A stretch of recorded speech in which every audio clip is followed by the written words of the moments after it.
Nah, dengan pasien dengan LUTS ya, mungkin keluhannya itu ada ayang-ayangan atau sering kencing atau kencing mau keluar, ya kita harus dari anamnesis dulu. Kita tanya jenis gejalanya, habis itu kita tanya awitannya, ya sejak kapan, durasinya, terus-terusan atau hilang timbul, dan juga severitasnya. Khusus untuk severitas, nanti ini ada gradingnya sendiri. Misalnya kayak scoring AUA atau IPSS. Nanti kita bahas itu ya.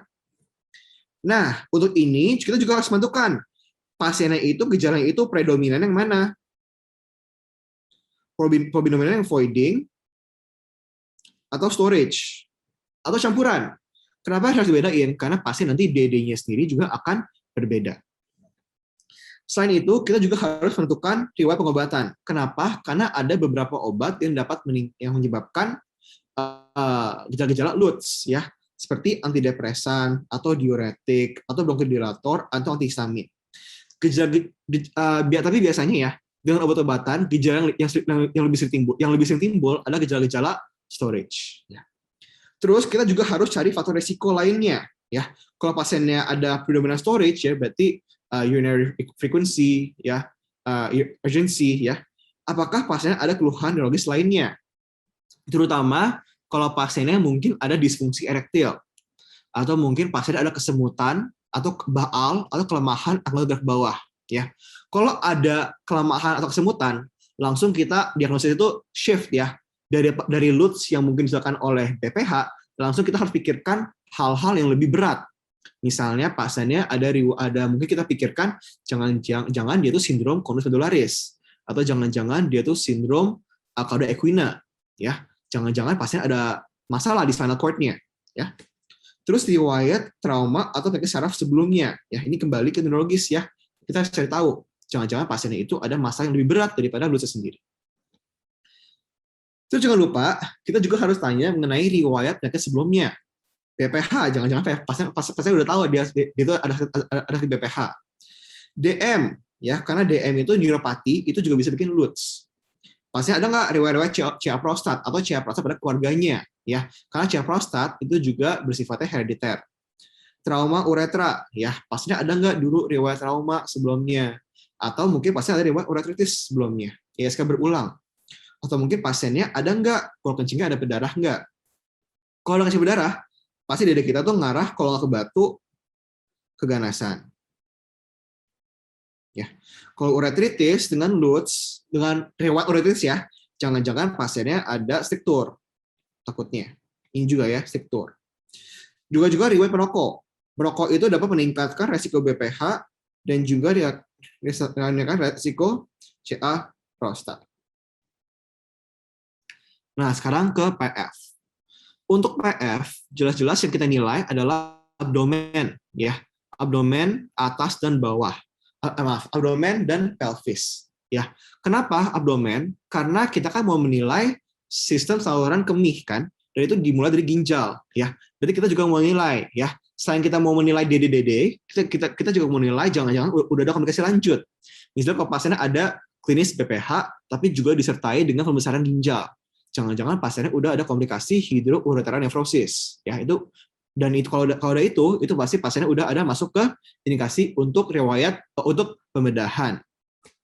Cek perineumnya, apakah ada baal, ya, apakah ada masalah refleks, ya, misalnya ada penurunan refleks bulbo cavernous, ya itu semua harus diperiksa. Dan itu masuk dari pemeriksaan neurologis yang terarah, terutama kalau pasien dengan gejala-gejala storage. Nah, ini yang khas banget ya. Selain status generalis, kita juga harus periksa RT, ya, DRE, Digital Rectal Examination atau itu Touche. Untuk ini, iya benar kita tuh emang menilai prostat, tapi jangan cuma nilai prostat ya. Pada RT kita mulai dari inspeksi dulu dari luarnya, apakah ada fisura dan lain-lainnya, apakah ada akrokordon dan lain-lainnya. Langsung kita masuk ke sphincternya. Kalau pasiennya ada gangguan BPH yang disertai dengan tonus sphincter yang lemah, jangan-jangan itu lebih ngarah ke gangguan neurologis seperti kayak tadi ya, cauda equina atau trauma medullospinalis misalnya ya. Gimana kita nilai tonus? Sebenarnya ya ini agak nggak enak ya periksanya ya. Jadi kita ambil lubrikan dulu ya, semuanya kayak legatisnya BPH. lalu kita masukkan jari kita ke dalam sphincter ani pasien. Lalu kita minta pasiennya batuk. Harusnya kita merasakan kontraksi, ya, kayak penekanan daripada sphincter ani, ya. Tapi itu agak invasif, ya. Dan periksa itu juga sama dengan pemeriksaan itu, ya, bulbar cavernous. Bedanya sama, ya, masukin juga. Tapi kalau bulbar cavernous kita rangsangnya bukan minta pasiennya batuk, tapi kita squeeze penisnya, koronanya. Kalau kita squeeze penisnya, ada squeeze daripada sphincter ani, itu berarti bulbar cavernous reflex positif. Itu berarti normal. Terus mukosanya, ya, kita juga nilai mukosanya. Apakah ada rapuh, mukosanya rapuh. Oh, dan juga kolaps. Apakah ampulanya kolaps atau tidak? Ya, padat nggak rasanya? Harusnya nggak terlalu padat, ya. Harusnya itu nggak kolaps. Nah, terus kita juga periksa nyeri tekan. Kalau nyeri tekan, kita juga nilai ada jam berapa? Jam 12 kah? Jam 6 kah? Di prostat kah? Terus juga kalau jam 9, jam 3, ya, kalau jam 9 terutama, kan itu kan berarti di kanan, ya. Itu juga kita curiga adanya APP. Itu sebenarnya tuh bukan enggak DRE spesifik pada pasien LUTS, tapi juga penting, ya. Jadi kita RT, penting kita ketahui, RT itu enggak cuma untuk pasien PPH, pasien LUTS, tapi juga untuk akut abdomen juga bermanfaat, ya, terutama APP. Habis itu kita baru nilai prostatnya. Kalau prostatnya kita nilai estimasi ukurannya, ya. Berarti berapa sekat jari, ya. Terus juga kita harus deteksi apakah ada abnormalitas, ya. Berarti dia tuh konsistensinya gimana? Apakah dia keras? Apakah dia kenyal seperti karet? Ya. Apakah ada nyeri tekan pada prostatnya? Apakah prostatnya itu konsistensinya halus atau ada apakah ada indurasi, ya? Apakah ada masa-masa nodul-nodul, ya. Bila ada prostatnya itu konsistensinya keras dan ada nodul, itu kita harus langsung curiga pada gangguan CA prostat, ya. Karena kalau pada BPH, KC itu tidak ada nyeri tekan dan rasanya itu kenyal seperti karet dan halus, ya. Kalau nggak seperti itu, kalau nggak membesar, kalau dia tuh nggak halus dan nggak kenyal, malahan dia itu keras, dia itu bergerigi, bernodul, itu curiga CA prostat. Dan terakhir juga jangan lupa cek fesesnya. Berarti kalau ada feses diambil sedikit, ya. Kalau kita feses, apakah ada melena atau jangan-jangan pasiennya ada fresh blood, ya, pendarahan. Nah, sekarang kita masuk ke pemeriksaan penunjang. Dari penunjang yang kita pesan adalah yang rutin, ya, ada urinalisis dan kultur. Fungsinya apa? Kita mau eksklusi adanya tanda-tanda infeksi. Kalau ada hematuria yang digabung dengan piuria, ya, berarti ada sel darah putih, misalnya ada peningkatan oksidasi, itu kita harus curiga kepada tanda-tanda infeksi. Jadi kita juga mungkin bisa kultur, ya. Tapi kalau hematuria itu ada, tapi nggak disertai piuria dan infeksi, ya, kita harus curiga itu kalau nggak bisa aja itu keganasan, bisa juga batu. Tapi juga bisa BPH aja, ya. Karena pada BPH yang membesar kan nggak cuma epitel dan glandulanya, ya. Tapi kan plexus perdarahannya itu juga akan membesar. Jadinya pada BPH itu juga bisa timbul hematuria. Tapi enggak selalu. Dan hematuria itu kita harus anggap sebagai warning sign. Jadi kalau ada hematuria, walaupun mungkin cuma disebabkan oleh BPH, tetap kita harus work up untuk kemungkinan batu dan juga keganasan. Untuk lab rutinnya, kita juga periksa untuk tes fungsi ginjal, ya, ureum, kreatinin, dan juga untuk glukosa. Nah, enggak terakhir sih, ya. Selanjutnya juga ada PSA. PSA ini periksaan primadona, ya, pada pasien dengan gangguan prostat. Fungsinya apa? Ada 3 fungsi. 1, untuk screening CA prostat. Bila kadarnya itu di atas 4 nanogram per mili, kita harus curiga adanya CA. 1. 2, dia tuh proksi untuk volume prostat, ya. Karena kalau PSA dia di atas 1,5 nanogram per mili, itu setara dengan prostat yang volumenya itu udah 40 cc. Itu udah membesar, ya. Berarti kalau ini terutama berguna kalau kita nggak ada modalitas imaging, ya. Kalau nggak ada USG, ya. Kalau nggak ada MRI atau CT, Ya itu emergency agak overkill ya. Misalnya kalau nggak ada USG, tapi kita mau tahu volume prostat, kita bisa menggunakan PSA sebagai proxy dengan positivity value sebesar 78%.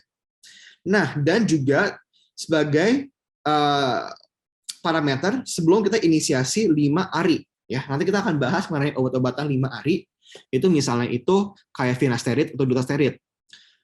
Untuk fungsi ini sebenarnya itu ada dua pergunaan, ada dua sub use. Satu sebagai monitoring terapi ya. Jadi kalau kita dengan 5 ARI menggunakan obat itu, PSA-nya bisa menurun, itu kita bisa bilang oh mungkin terapi sukses. Dan dua, itu juga sebagai jangan-jangan pasiennya itu ada kanker prostat yang kita tidak ketahui. Kenapa? Karena 5 ARI itu dapat menurunkan kadar PSA ya. Karena itu emang fungsinya, dia itu emang bisa menurunkan PSA. Jadinya, kalau pada pasien dengan kanker prostat, tapi kita nggak ambil baseline-nya, tapi kita mulai 5 ARI, bisa aja PSA dia menurun. Jadinya bisa aja kanker prostat dia itu underdiagnosed. Ya, sebenarnya ini itu rekomendasi daripada beberapa penelitian yang menemukan bahwa pada pasien-pasien dengan LUTS yang dengan konsumsi ARI, resiko false negatif diagnosis kanker prostat itu lebih meningkat. Jadi ingat sebelum kita memberikan pasien finasteride atau dutasteride, selalu ambil kadar PSA-nya secara lebih dahulu. Nah, selain PSA-nya saja, kita juga dapat menggunakan rasio PSA bebas dengan PSA total. Ya, kalau rasionya meningkat, itu sugestif daripada BPH. Kalau rasio menurun, itu sugestif CA prostat. Tapi sebenarnya ini lebih ke spesialistik ya.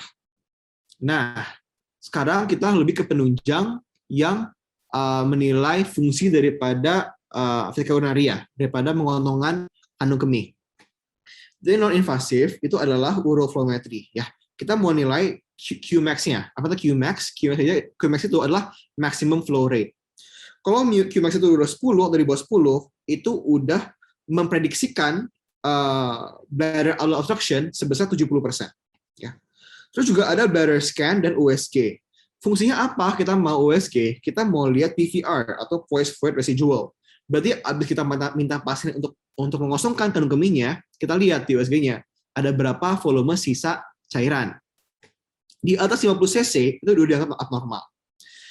Tapi kalau dia udah di atas 300 cc sisa cairan di dalam kandung kemih setelah voiding, itu udah tanda-tandanya untuk retensi urin. Di beberapa guideline ini udah masuk untuk indikasi rujuk dan juga indikasi tata laksana pembedahan ya.